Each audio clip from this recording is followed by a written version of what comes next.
Hey y'all, and welcome to Let's Talk Sis. I'm Shekinah, your host, and as we spend time together, I can promise you three things. I'll be honest, I'll make you laugh, and I won't hold back. Let's Talk Sis is your essential girl talk destination where you'll hear about life from the perspective of a Black woman in America, as our stories often go untold. I can assure you, while honest, we are a community for growth and love. Remember to like, subscribe, and share the podcast.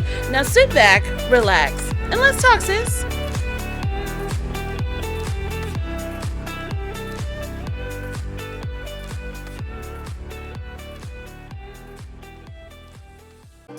Hello, ladies and gentlemen. Welcome back. Y'all, I have been sitting here for a minute trying to figure out why I couldn't, something was off, right? I set up my equipment. I got my computer set up. I got my notes and everything pulled up. And then I hit record. I started talking. I'm like, what is wrong? Something's off. So I stopped recording. Y'all, I didn't have my headphones on. I couldn't hear myself. It's crazy the difference that it just hearing my voice. Anyway, not that y'all needed to know any of that, but thanks for coming back. Thanks for listening.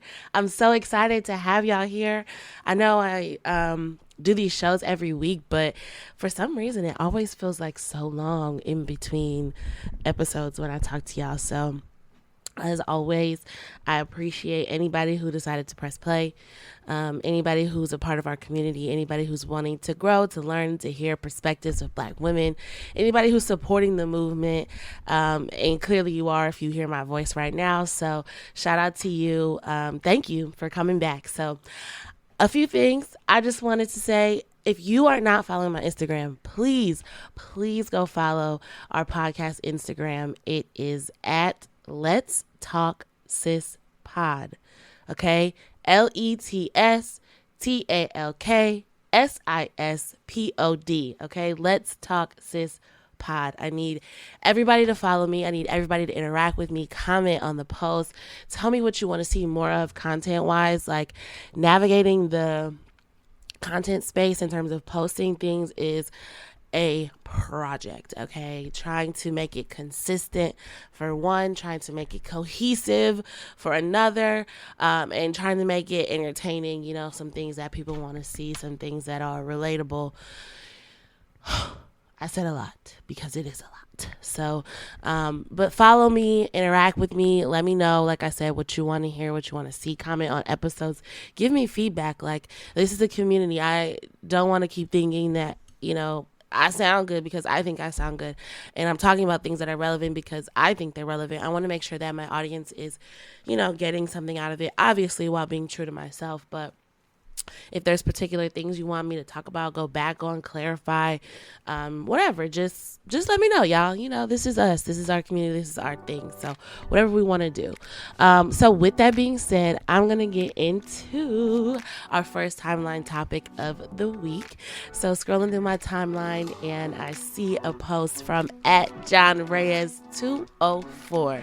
Sir, it says, even after a 12-hour shift at the hospital last night, my wife still has the energy to shovel the driveway. God bless her and all our frontliners. Time to make her some breakfast.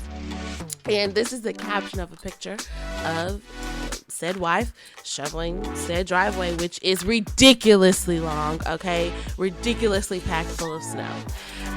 And if you haven't seen this post, it is basically inciting a conversation about gender roles and who has to do what and who has to go where. And it's interesting because we are in 2022 and the name of the game is equality. The name of the game is equity. Everybody being treated the same. Everybody feeling as though they can do exactly as the other person can. Whether you take it to a race standpoint, whether you take it to a gender standpoint, whether you take it to an economic class standpoint. Everybody wants access to everything. Now, the question that a lot of people are asking is, was this right? Was he wrong? or right for doing this. And there are many different scenarios that people are coming up with. Maybe maybe John, the husband, is in a wheelchair, so he can't shovel the snow. Maybe they don't believe in gender roles. Why is it that a man should have to shovel the snow? Why is it that a woman can't get out there if she's physically able and, quote, do the same thing a man can do, right? That's constantly our argument. That's constantly the standpoint. And listen, okay, that might be the life for John and his wife, Mr. and Mrs. Reyes. God bless you. Okay, that ain't the life for me. First of all, okay, let me say this. I believe very much so in, quote, gender equality. Women and men should be able to do the same things. No doubt about it. Okay. If I want to get out there and shovel, damn sure be straight. I should be able to. There's I can do that, right? There's nothing holding me back. However, I do believe in roles. Relationship roles. Let's not make it gender roles. Relationship roles.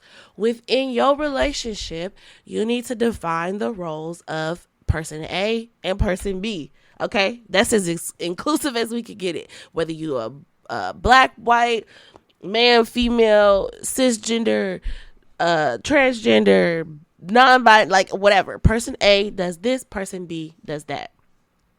Now, if we get further into the nitty gritty, my preference, okay, the more physical, inept person should do the more physical tasks, such as, nigga, you stronger than me, okay? You got all this body, all this muscle.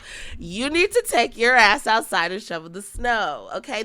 I'm sorry, that's just how it has to go for me, because I'm too cute to be trying to break a nail. That's my role. I play the cute housewife who makes sure everything is cooked beautiful inside the home.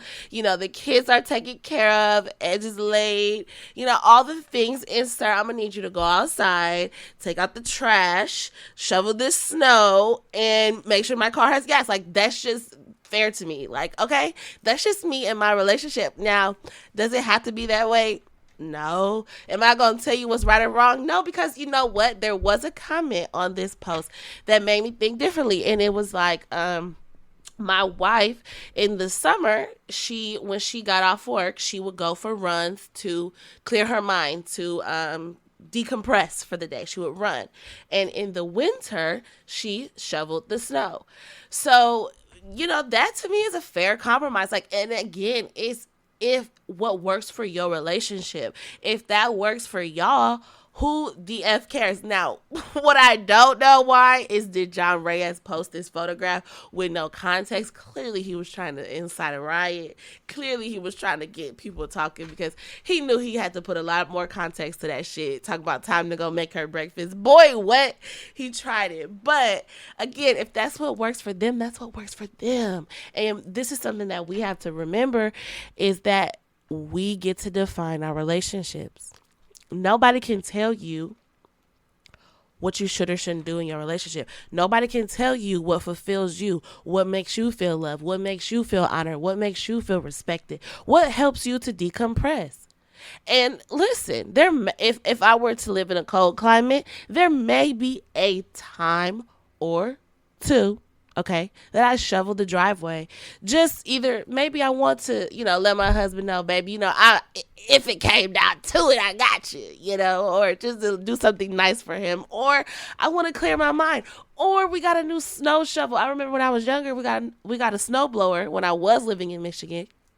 We got a snow blower, and just because I wanted to play with it, I went outside and I did the snow, and I did the driveway and completely shoveled the driveway.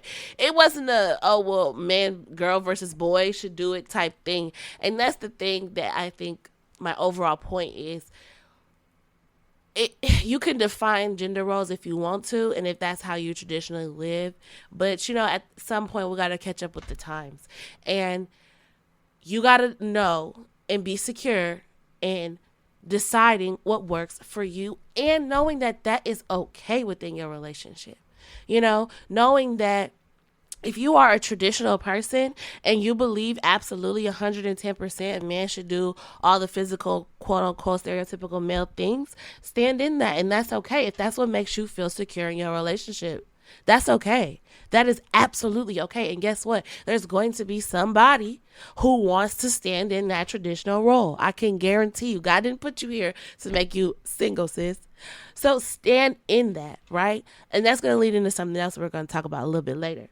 Standing in that, owning your truth.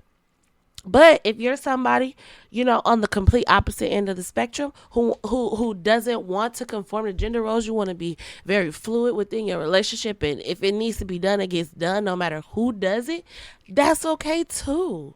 And that's okay too, right? You don't have to explain yourself other than explaining that you feel safe, you feel loved, you feel heard, you feel seen, whatever. And that's it, and move on. If and people will try to come for you just like they are in these comments and make you feel like your standpoint is wrong or not valid for some reason. Fuck them. They don't know you. You know you. You have to own yourself. You have to own your things, or people will talk about you for it. So with that, I'm gonna talk about somebody who owning her position a little too much, if you ask me. Listen to this clip from Cocktails with the Queens, and then we're gonna talk, okay? Ari Fletcher, she's the girlfriend of Moneybagg Yo, the rapper. She's also a social media influencer with a bunch of followers. She was removed as an ambassador from the brand, from Savage Fenty X, due to controversial comments she made about women who are victims of domestic violence. Let's take a look. Nobody cares about what happened to you, what trauma you had. Nobody cares. You're trying to victimize yourself and use this. Oh, like this. Yeah. Okay, sis. So the live, to give it some context, was in response to her previous comments about when my nigga get mad at me. Basically, I'm paraphrasing. When my nigga get mad at me, I want him to chase me with a gun to let me know he still love me, to show that he still love me and don't want me to leave. And women who have been in those probably exact situations, not willingly, in other situations of domestic abuse, were commenting like, hey, that's not funny. That's not cool. Like, lives literally are at stake, in those situations. And that's happened to me, and, whatever, like making their plea for some empathy, and how irresponsible and reckless that kind of rhetoric was. And so she decided to respond with basically saying, nobody cares that you've been through some shit, sis. Nobody cares that, you've been abused, and in these situations, move on, move around. Stop being so expectant of people to be sympathizing for you. Move around, basically. And it breaks my heart to hear her say that, because on one hand, it's so true, but on the other hand, I don't ever expect that from another black woman, ever. I don't ever want to tolerate that from another black woman. And shout out to Rihanna for doing just that, not tolerating this from one, a black woman, and two, an employee. Because sis got dropped from Fenty. Sis lost her endorsement. Sis lost affiliation. Sis lost access to the group. Sorry, you don't go here anymore.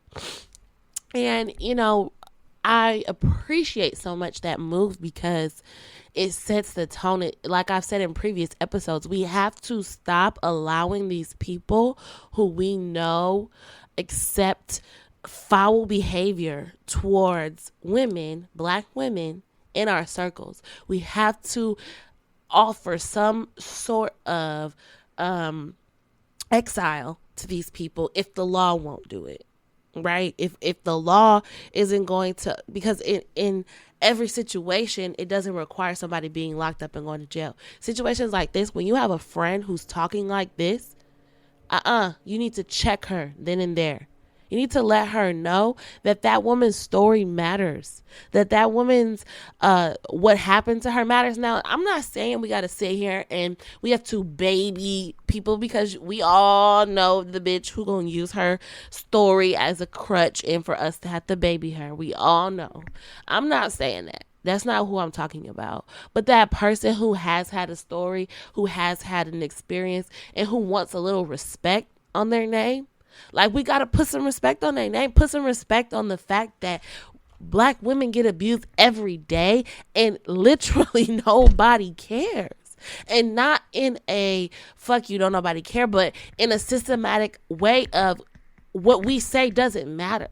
So when we have somebody who looks like us, or who's supposed to be on our team, who has this platform that you have, saying the things that you say, you make it okay for the white people to do it, for the people who don't look like us to do it, for the people who haven't been abused to do it, in whatever context you want to put it, right? When you say things like nobody cares about your story on the platform that you have, like, how dare you? Because I guarantee you, if that same nigga you talking about chasing you with a gun actually shoots you and you live to tell the story, you're gonna want somebody to listen.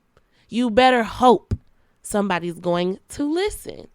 So how dare you say that and, and be so convicted about it? Now, it's one thing to try to empower women to own their stories, to own things that happen to them, right? To take back their power so they can move on, because the world does not care that things happen to you. Life does go on, but we still have to do our part to create spaces for those that are not cared about, right? The world may not care, and I know y'all know what I mean. Again, if you get abused in one day, tomorrow, bitch, you still have to go to work. Okay? And y'all know what I'm talking about.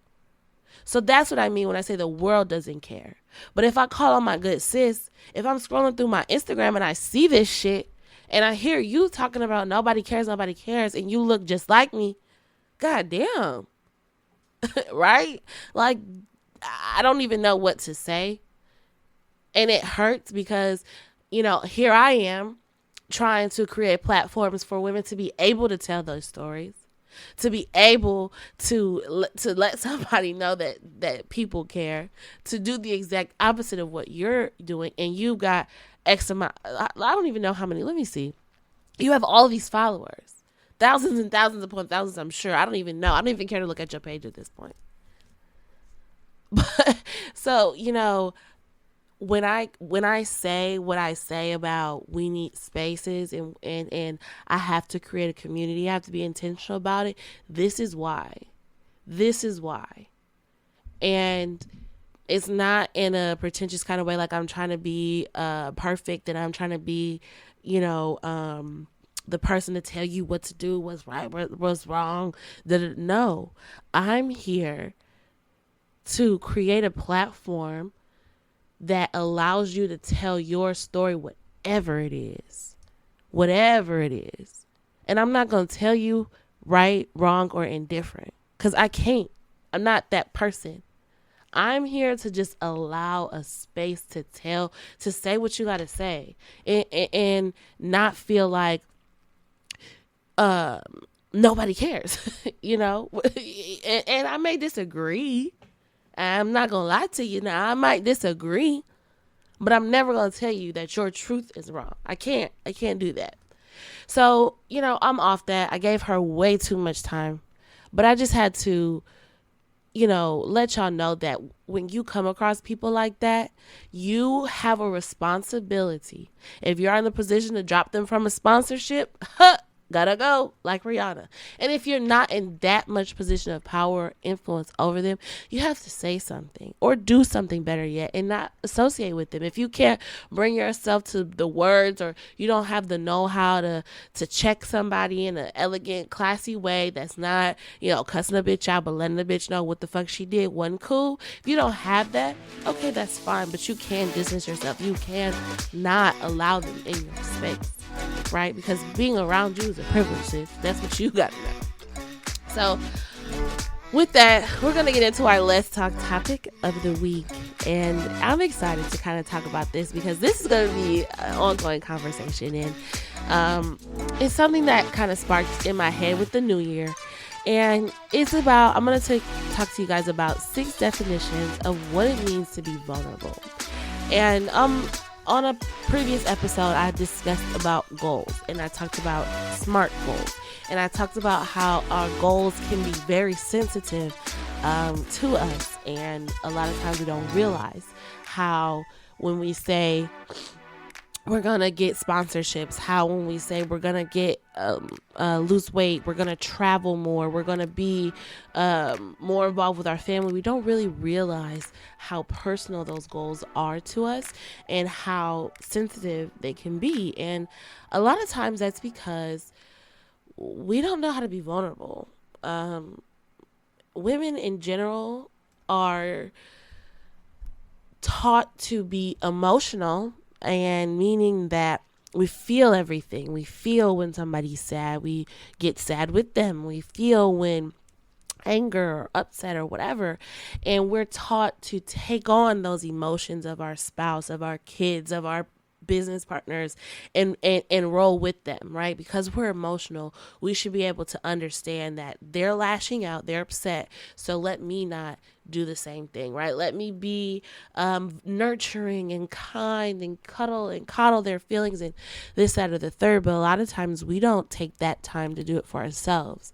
We don't understand when we're becoming overwhelmed, when we're becoming upset, when we're hurt, or when we're excited even, or when we're holding back excitement for fear of this or that. And we suppress a lot of our emotions, and we don't allow ourselves to be vulnerable and in the moment, right? We explain away everything we feel and everything we've done. We come up with a 10-point list as to why that happened, right? And we call ourselves emotionally intelligent.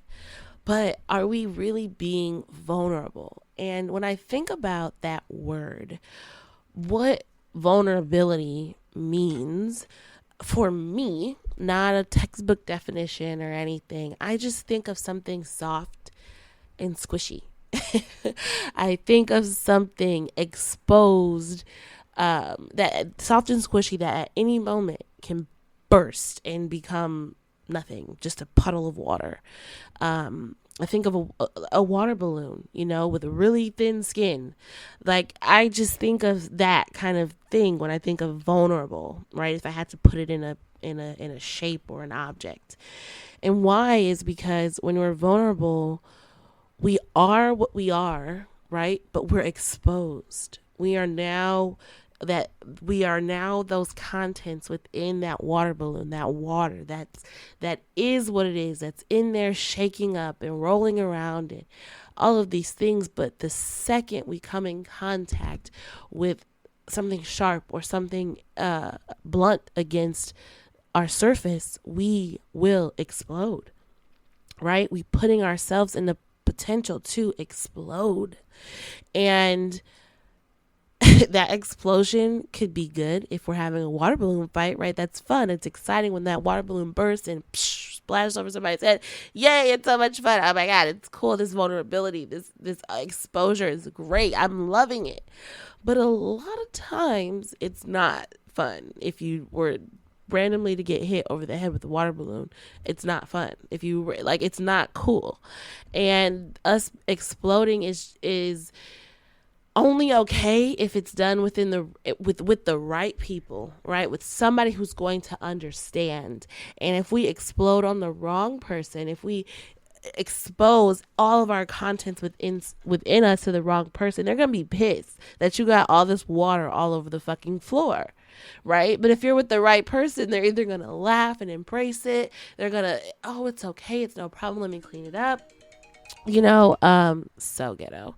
But you have to be vulnerable with the right person. And that's my point. And that's often why it's so hard for us to do, because it's scary, and a lot of times we don't even know what's going to come out. We don't even know how we're truly feeling. So I looked up what it means to be vulnerable, and the 6 definitions, just in a quick article. One, it says engaging in self-discovery. So being emotionally vulnerable means that you're presenting as your most authentic self. And the only way to really do that is if you know what that is, what your most authentic self is. You have to really own who you are. But that takes a process. It takes time. It takes figuring out the things that you like and you don't like. And that means you have to try some shit. It means you have to do some new things. You have to, if you're the person who thinks, oh my God, I'm such a weirdo, I want to go to like skate parties. I don't know. No, I don't know anybody who skates, but I love it and I think it's so cool, but I don't want to do it because everybody's going to talk about me, blah, blah, blah. Girl, go to that skate party. Okay. I promise you, you will find your people. You will find your tribe. And I don't know why skate parties just popped into my head, but probably because I was on TikTok and there's these dope people who can like skate backwards and it looks real sexy. But anyway, whatever it is though, like try things, do stuff, go outside. And it's hard now because we have Corona and COVID and Corona. Is it even called the coronavirus anymore? I don't know. We have COVID, but I don't know, that was funny to me. But we have COVID and people are nasty and they have germs, and I don't know if you can hear me. I'm still a little stuffy and congested from having had COVID. Yay. But at the end of the day, we still have to go out. We still have to try things. We still have to start painting, start flying kites, start doing fashion tutorials on TikTok. Whatever it is. Just do these things to start discovering if this is what you like, if it's what you hate even. You might try some shit and realize, I don't really want to do this. I got certified to do microblading, and while it's cool, I don't really want to do it. Don't tell anybody. I just told you that. I don't really want to be a microblading artist. I'm sorry. But at the time when you asked me, I can promise you that's exactly what my future was going to be. I could totally do it. I was going to make so much money per customer, this, that, or the third. Girl, I don't want to do that. Okay? But I tried it. And I'm going to own it. I'm going to own that that's part of my journey, part of my self-discovery. So it is what it is. Oh, and that's actually number 2, owning your story. So once you go on this journey, once you figure out the things that you like, a lot of times we like to hide. We like to be closet freaks, as they call them. If you like butt plugs and fucking whips and chains, bitch, do your thing. Okay, own it. You will find your tribe. I know I went kind of left, but if you like getting dressed up and going to cotillions and balls, and you like that super prim and proper life, girl, do your thing, own your story, right? But a lot of times people don't find their tribe and people don't find their people, and they feel outcast because they're not even willing to own their story.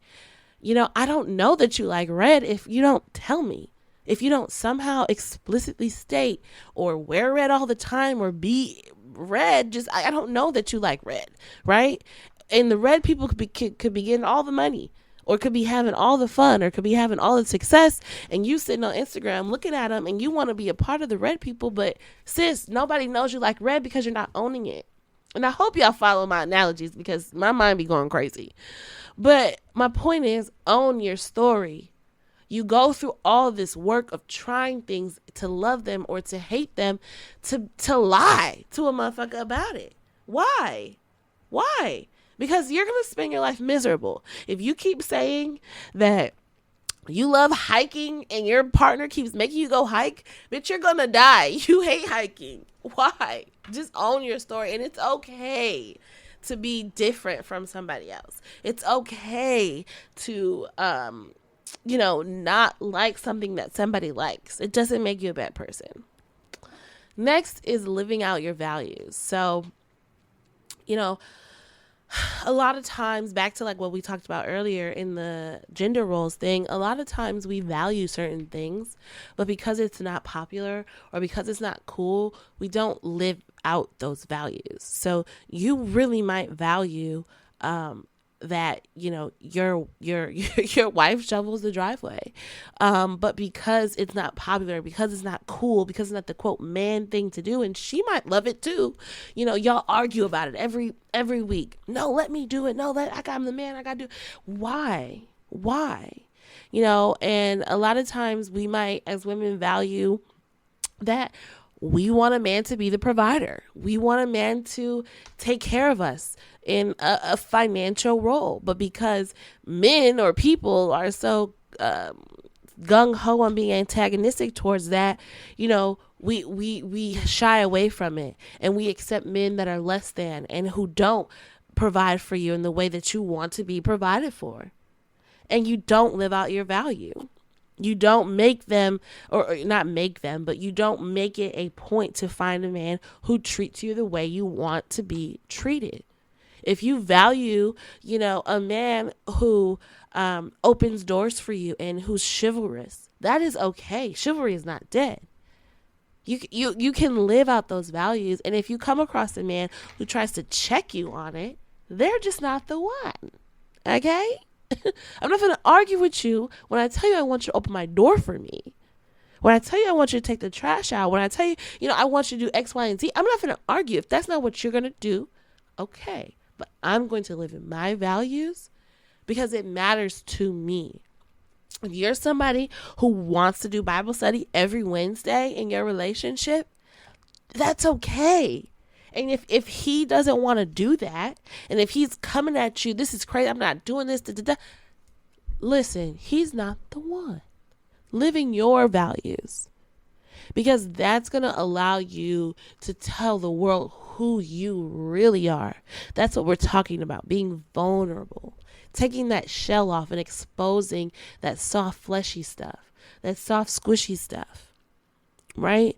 That stuff that at any moment, that if they came at you in any kind of way, they could potentially be exposed to everything within you. And allowing that process, right? Allowing that process.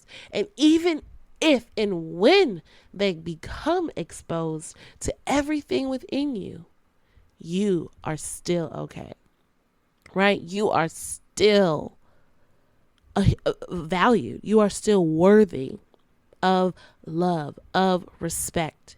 But you can't get there if we're not doing these things. So far we've talked about engaging in self-discovery, figuring out who you are, owning, once you figure that out, owning your story, and then living out your values, living out the things that might be a little controversial, but they make you exactly who you are. 4, allowing yourself to open up. So allow yourself to talk about these things, right? Allow the possibility that when you say, yeah, I love Bible study every Wednesday, everybody in this room could laugh at you. Everybody in this, girl, what? We don't read our Bibles. You know, allow that possibility. You have to. It's a part of life, right? But what does them saying that mean? What does that matter? When you go to Bible study, aren't there people there with you? Aren't there people there on your side who do like Bible study? These hoes over here don't. Sinners, you know? And that's just the example I'm using. If it's, I like to work out 7 days a week. Girl, who got time for that? Ain't nobody got time to be working out. So you crazy? You do too much for that man. You do it all for the man. And no, I'm doing because I like to work out. That's what I like to do. Okay. And I'm not saying you have to defend yourself. You don't have to explain anything. But if a time or a place or a situation arises, the conversation comes up, allow yourself to talk about your story, your self-discovery. And a lot of times if you say, well, I work out 7 days a week because my parents died really young of a heart attack and I just want to maintain my heart, make sure it's healthy or whatever. Be vulnerable about the story, right? Tell the self-discovery pieces, tell the emotional ties. That's vulnerability. Allowing yourself to open up and talk about these things, you know, and excuse me, and really a lot of times when you speak on your story and when you speak on what's happened to you, you'll find you're not the only one. You'll find that quite a few people can relate. I've gotten text messages about certain things I've talked about on the podcast or DMs. And oh my God, girl, I can, the episode about me talking like a white girl. Oh my gosh, I've experienced the same thing.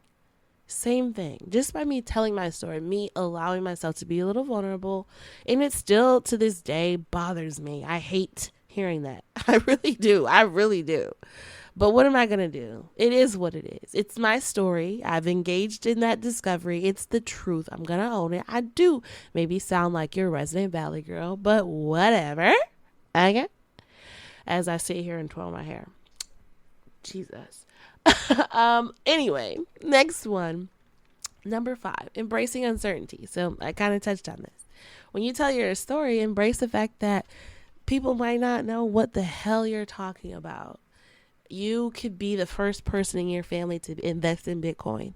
And every time you're talking to them about Bitcoin, they're looking at you like, girl, what are you talking? You're investing in this virtual money. You're crazy, right? People say these things. I'm not that stupid, girl. Don't listen to her.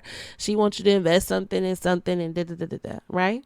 That happens. It's the truth. That's life. People don't know what they don't know. And oftentimes because they don't know, they try to make you feel like you don't know what you're talking about. But we have to embrace uncertainty, embrace the fact that, and uncertainty comes in twofolds as I'm talking, and embrace the fact that other people may not agree with you. They may not know what the hell you're talking about, and embrace the fact that you might change your mind. Okay. You might be gung-ho on this vegan diet because there's a conspiracy about meat and you don't want to be a part of it. And 3 weeks later, bitch, you busting down on a chicken wing. Okay? That might be the case, but that's okay, right? We have to embrace the uncertainty of other people and the uncertainty of ourselves because we are also human. I don't know if you know this person listening on the other end, but you're a human, okay?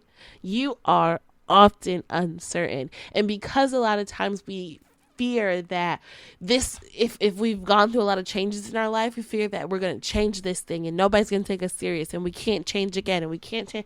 You don't have to, just because you were committed to it at one point doesn't mean you can't be committed to it at something else at a different point. That you could have been full on Muslim and now you want to be Christian. Like, that's okay.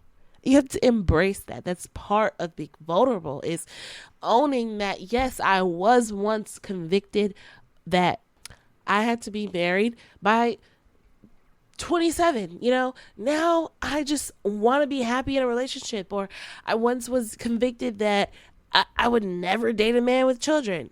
That changed. It's okay for us to be uncertain, and it's okay for others to be uncertain. We have to know that that's a part of the game, right? And last but not least is accepting your fears. So, accept that it's scary. It's scary to tell your truth. It's scary for me to get on these mics and for me to post my thoughts, my unfiltered, unprocessed, because I really just talk off the cuff, unplanned thoughts. And I don't do much editing, y'all. I really don't, on what I say, and that's scary. I don't know who is going to be listening to this episode. And a lot of times, because nerves are going, by the time I end the recording, I forgot what I started talking about. And 90% of the time, by the time I post the recording, I don't even remember what the episode was on, because I'm not I don't know. I just talk off the cuff. I don't plan this stuff out. And it's scary sometimes. Like, girl, what did you say? But I have to trust, it's just part of me being vulnerable with you guys. And that's just the journey. I love doing this podcast, and I love talking to my fellow sisters just about life, and how we're all so much more similar than you think, how we all relate on so many topics that a lot of times the world and social media try to divide us on, and I am doing my best to be an example of, just of the vulnerability that I spoke about, of a little bit into why I'm sharing my story and why I do this, because I know how valuable for me it has been to hear other women be vulnerable and see that, and I maybe appreciate it or identify it a little bit more, because vulnerability comes in many shapes, forms, and ways. It's not always talking about your feelings. A lot of times it's getting up on stage and performing, or it's being a boss in a particular industry, and being a thought leader on a particular topic. And especially for us as Black women to be in those high level positions and positions of power and positions of authority and having platforms and etc., we have to be vulnerable in different ways. And it is vital that our fellow sister sees that, and can recognize that and can honor that and respect that, because a lot of times we come into a situation with another Black woman and we automatically want to judge, we automatically want to criticize and figure out what they're doing wrong or what they could be doing better, and we don't realize what they're actually doing and going through and the position that they're actually in. And that takes vulnerability, that takes us being vulnerable with them, owning, our story, to be able to share and connect with another woman, and hearing their story to be able to share and connect with them. So that's all I got for y'all. I hope this was helpful. Let me wrap it up. I have number 1, engage in self-discovery. Figure out who you are. Number 2, own it. Once you figure it out, own it. Live out your values is number 3. Number 4 is allow yourself to open up. Probably one of the most important. Just talk about it. Talking to your fellow coworker, friend, sister, this, that. You'd be surprised how many people want somebody to relate to them. Okay. Number 5, embrace uncertainty. And number 6, accept your fears. It's okay for things to scare you, but you got to do it anyway. It's okay for things to be a little uncertain, a little frightening, a little nerve-wracking. That's life. You gotta do it anyway. If you know deep down, a lot of times we know that the thing that we're scared of or trying to avoid is going to better us. We know that it's going to advance us in a particular way, yet we get so afraid, we get so scared, because we have to be vulnerable. We have to do all those things we talked about. But it's okay. You're not the only one who's afraid. You just still have to do it anyway. So on that, I'm going to say thank you for listening. I love talking to y'all. I love being here with y'all. I hope you enjoyed the episode. Remember to follow me at Let's Talk Sis Pod on Instagram. Comment. Let me know what you want to hear from. DM me. I'm always open to suggestions. Remember, this is a community for broken love. And I love you.